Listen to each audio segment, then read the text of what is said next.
Hey kids, it is time for me to spill the tea about Maycomb County. So in chapter 4, Scout reminisces about how much she hates school. So she's comparing what she's learning at school to Jim and her dad and her uncle's education. And she said Jim is learning half Dewey Decimal System, half dunce. She called that man a fool. But anyway, she thinks that her dad and her uncle are so smart and they were even taught at home. But she said that her school situation is like full of boredom. She is unimpressed by what she's being taught at school. She says she learns more from Time Magazine and anything she can get her hands on to read at home. Well, what you think about that? So every day she gets out of school 30 minutes before gym. So y'all know she got to pass the Radley house. So that girl be running faster than y'all was trying to run about this room when y'all thought it was a ghost in here. So one day Scout finds two pieces of gum in like a little hole in the tree on the Radley property.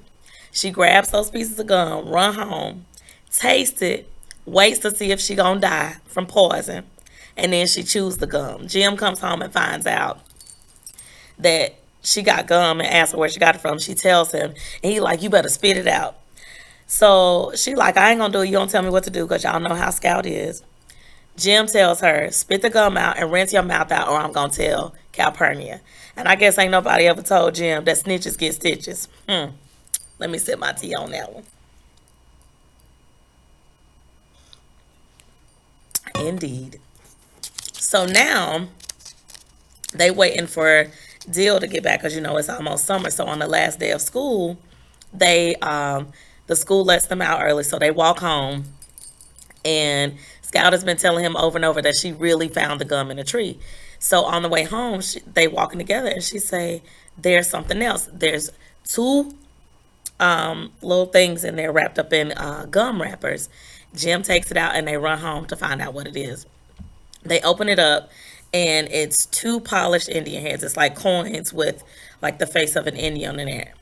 The face of an Indian on it. I'm sorry, I got a little ahead of myself. I burnt my tongue with this tea right here.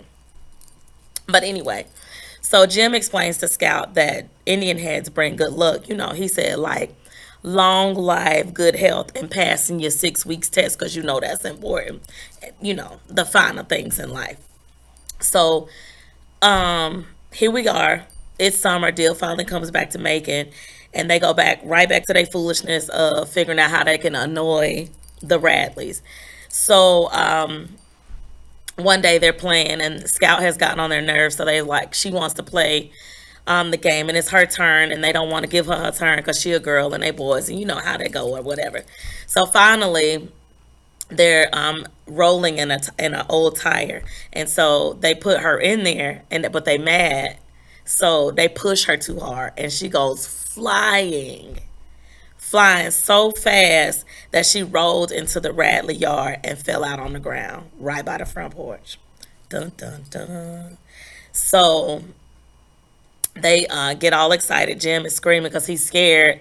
He mad at her, but he's scared at the same time. Like, am I gonna get in trouble? Is my sister gonna get killed? I don't know what's gonna happen. So she walks out of the yard, but she leaves the tire, and then they have to go get it. And he upset about that. But with all of the things developing, Dill comes up with a new game. He like, ooh, let's play Boo Radley. So they developed this game over the summer, and then they added and put all these characters in there. So now they got to play. And Scout described it as a melancholy little drama woven from bits and scraps of gossip and neighborhood legend. So that's a direct quote from the book. A melancholy little drama woven from bits and scraps of gossip and neighborhood legend.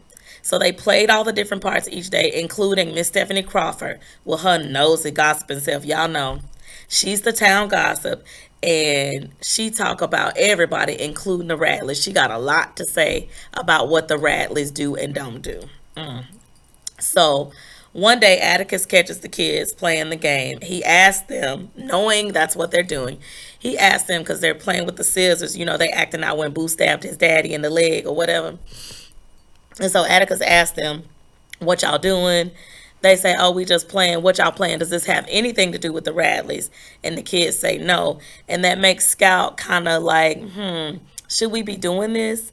Because she's already scared because, she rolled into the yard and she's scared that, Boo, that all of the things that they've said he is, like a monster, a phantom, a haint, all of that. So she kind of scared to be playing their game. But she also was afraid because the day that she went into his yard in the tire, she heard someone in the house laughing. Now, you ain't hear that from me because I am not the one to gossip. And I'm going to tell you this. What you heard today, don't quote on your essay. See y'all tomorrow.